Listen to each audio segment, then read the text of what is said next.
Hello, chemist. It's Jolly again. This little video is going to be on what is a stereoisomer and specifically the ones that we're talking about here. All right, go back to my handout. All right, so just generically, what is a stereoisomer? Now remember, we already learned another kind of isomer, and that's called the constitutional isomer. So a constitutional isomer is still an isomer, but a stereo, okay, stereo means three-dimensional space. So it has the same molecular formula, and it is the same connectivity, but it differs in the 3D arrangement. Okay, that's the difference between a constitutional and a stereoisomer. We have been drawing a whole bunch of stereoisomers, and oh, look, those happen to be the mirror image. So if you have a non-superimposable mirror image, this relationship, it is a stereoisomer, but it's specifically called an enantiomer. Okay, so if you only have one stereocenter, the only thing it can have is an enantiomer. So there's one stereocenter. Oh, look. This one has two stereocenters. If you have two or more stereocenters, your mirror image is called your enantiomer. But you can have different variations called diastereomers. And I'm going to go over to my whiteboard and give us some examples. All right, stereoisomers. Okay, so we're looking for 3D space. So constitutional, they have the same molecular formula, but they have different connections. Stereo, they have the same molecular formula, they have the same connectivity, but they have different 3D.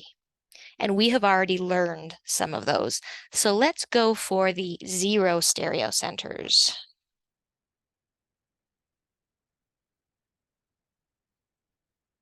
We learned those as cis and trans. So these two are stereoisomers of each other because it has a CH3 connected to a CH in a double bond, a CH in a double bond, and a CH3. This one's a CH3 connected to a CH in a double bond, a CH in a double bond, and a CH3. Okay, so they're connected the same, but because of the pi bond, there's restricted rotation. And so we have been calling this one trans, and this one cis. And from previous lectures, you'll know that this one can also be called E, and this one can also be called Z. So if there's more than just two attachments, we have to get a little more complicated. Okay, so that is still considered a stereocenter, but if you'll notice, there are not stereocenter, those are considered stereoisomers, but there are no stereocenters. The other one is your cyclic alkanes.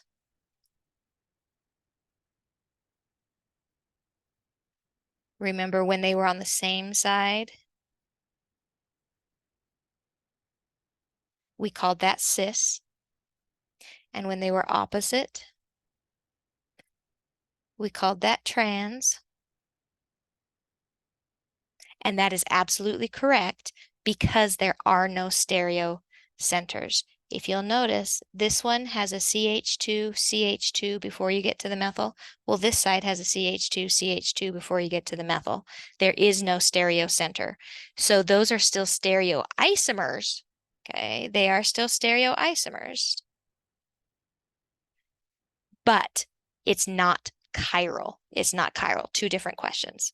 All right, so there's zero stereocenters, and there's where we saw them. There's one special molecule called an allene, and it's a crazy one. It's like that. The key here is in order to get the overlap of the p orbitals to get the pi bonds. These two are out of the plane and these are in the plane.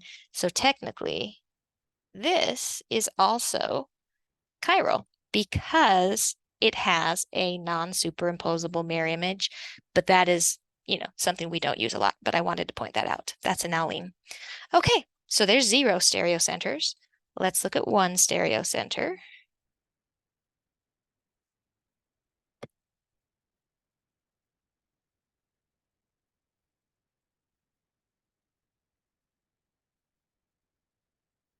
Okay, now 1 stereocenter, we've already seen this one, and we're going to, I'll just make a molecule here. So, very boring. I keep using the same one. So there's my chlorine. For 1 stereocenter,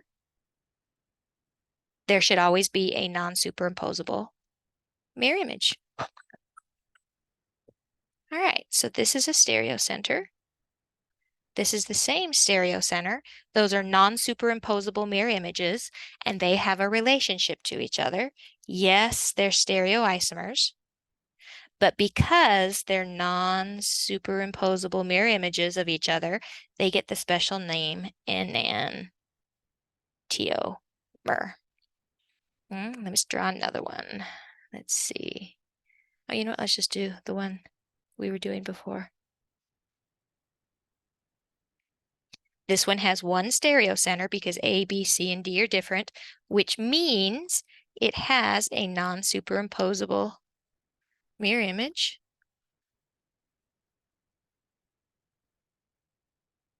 Yes, those are stereoisomers of each other. They are non-superimposable mirror images, and their special name to each other is an enantiomer.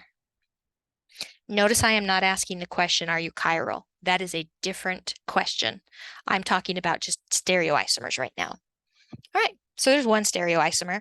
So generically, if you have 1 stereocenter, you have a partner called an enantiomer, which is your non-superimposable mirror image. Now let's do 2 or more.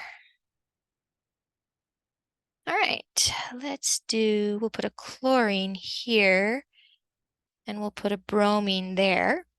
All right, so I have 2 stereocenters. This time, I'm going to draw its mirror image.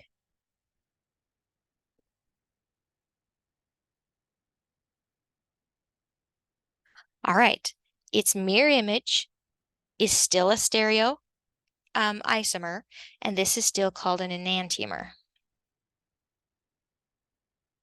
All right, here's where it differs. I'm going to draw the same backbone with the chlorine, but I'm going to change the bromine. So this one is the same.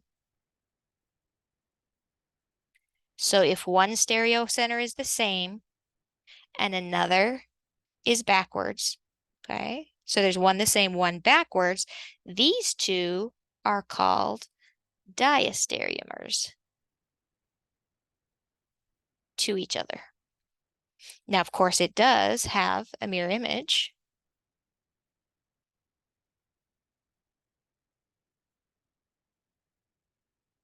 These are called enantiomers to each other, okay? But these are diastereomers to each other, and these are diastereomers to each other, okay? So there's 2 sets of enantiomers.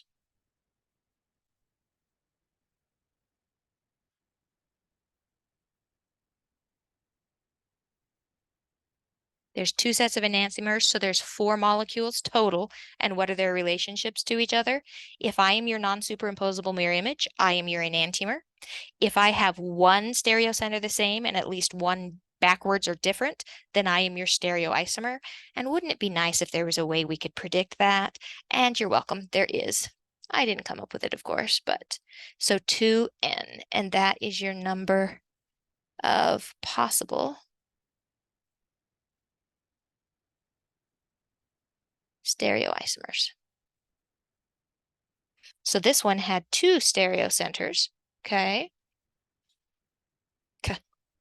sorry, this will tell you, that was supposed to go right here, that will tell you the possible number of stereoisomers. The N is the number of stereocenters.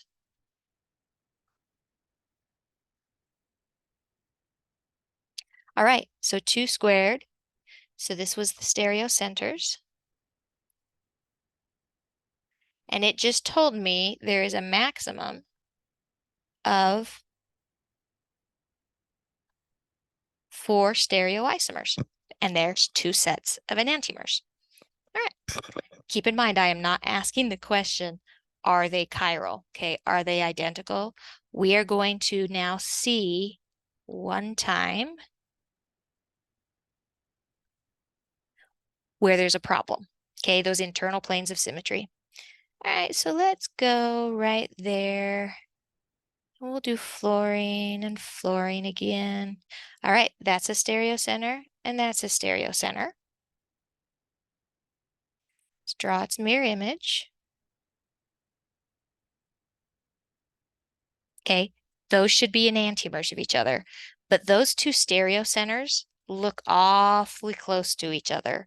So I'm asking myself, did I just draw the same thing twice? Basically, is there an internal plane of symmetry? And so I'm just going to rotate. We'll call this F1, we'll call that F2. Is there any way to rotate this and have them be the same? Let me see, so F2, F1. All right, before I start messing that page up, let's draw. I'm going to keep this one the same, and I'm going to keep this one, or I'm going to switch this one.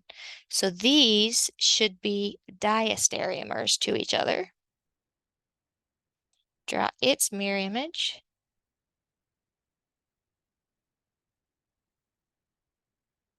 All right, these should be enantiomers to each other. Those should be enantiomers to each other, and then all of them are diastereomers to each other. But because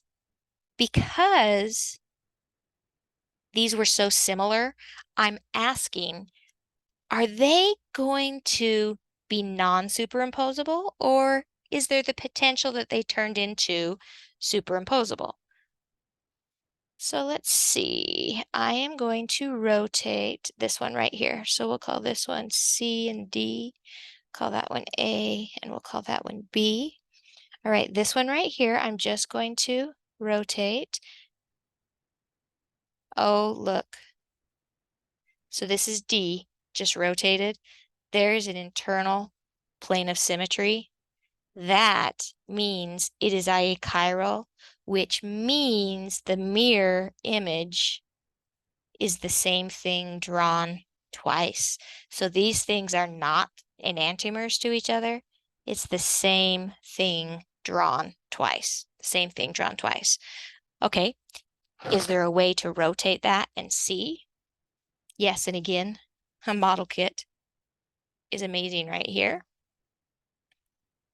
All right, so how can I rotate so that it looks the same? All right, so I'm doing D. I'm manipulating D. Well, you know what? Let's rotate 180 degrees. So this carbon is now here.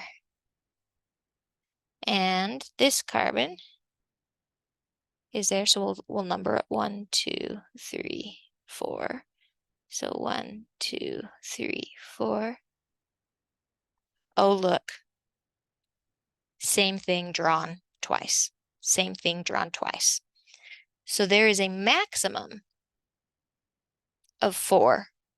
But because of an internal plane of symmetry, there are only 3, because these are called meso compounds to each other. They have an internal plane of symmetry.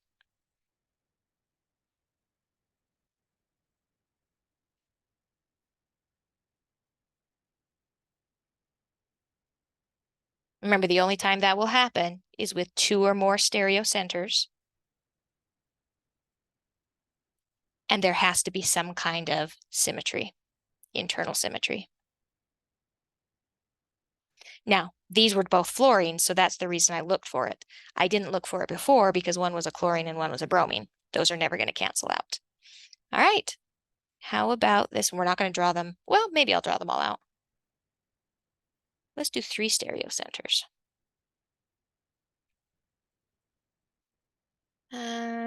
We'll put a chlorine, a bromine, and an iodine. All right, now I'm recognizing that there's 1, 2, 3, okay, stereocenters. So 2 to the third, so 2 times 2 times 2, I have a maximum of 8. Chlorine, bromine, and iodine are not the same, so I should get 8. There should not be any meso compounds. And now let's draw them. Okay, so the first thing is just draw its enantiomer, or its mirror image. All right, then I'm going to change one thing. I'm going to keep the chlorine the same. I'm going to keep the bromine the same, but I'm going to do the iodine the other direction. Draw its enantiomer.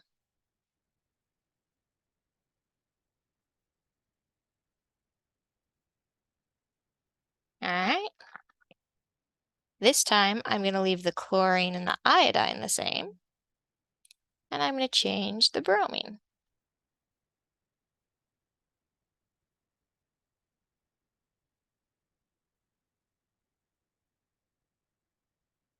All right.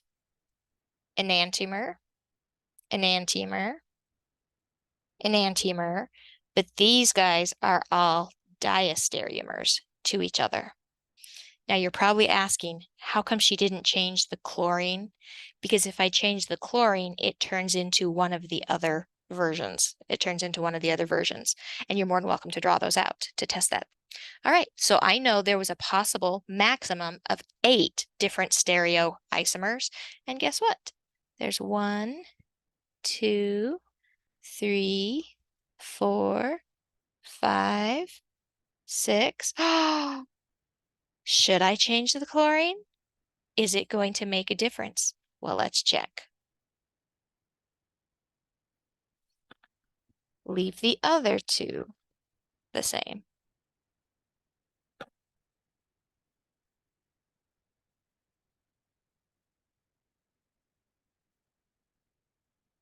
Yeah, running out of room. Okay, now because I've changed so many things, I need to ask, have I already done this variation? Have I already done this variation? So let's check. Iodine, iodine. So it's not this one. It's not this one. It's not this one. And is it matching any of my enantiomers? No. 7 and 8. Okay. So when you're doing multiple diastereomers, I suggest 1, you start with 1 molecule, and then you keep the backbone. And 2, you change 1 at a time, while keeping the others the same. But you do have to do all possibilities.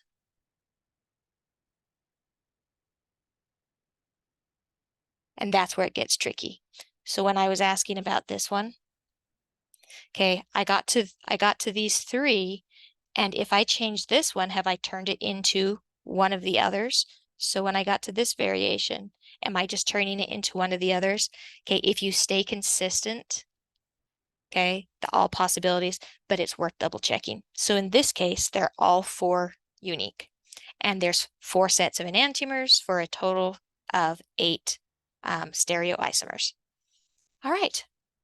That is generically how you come up with your stereoisomers. Just let's summarize. So this is on your handout. Where are you? Okay, so this is on your handout. So everything I just talked about is right there. Some examples. Oh, look what Jolly gave you. Okay, what kind of isomers have we played with? All right, we've played with constitutional, sometimes called structural, and then we've also played with stereo. Hey, if you only have 1 stereocenter, you only have enantiomers if you have the non-superposable mirror image. If you have 0 or 2 or more, first of all, if you have 2 or more stereocenters, look out for diastereomers. And 0 We just call them cis trans EZ if it gets more complicated. Or now we have diastereomers. And this is the one, watch out for internal planes of symmetry because they can be called meso. So that's just a little flow chart I made for you. Oh, another video will do nomenclature, but I wanted to show you this is on the Jolly reference sheet.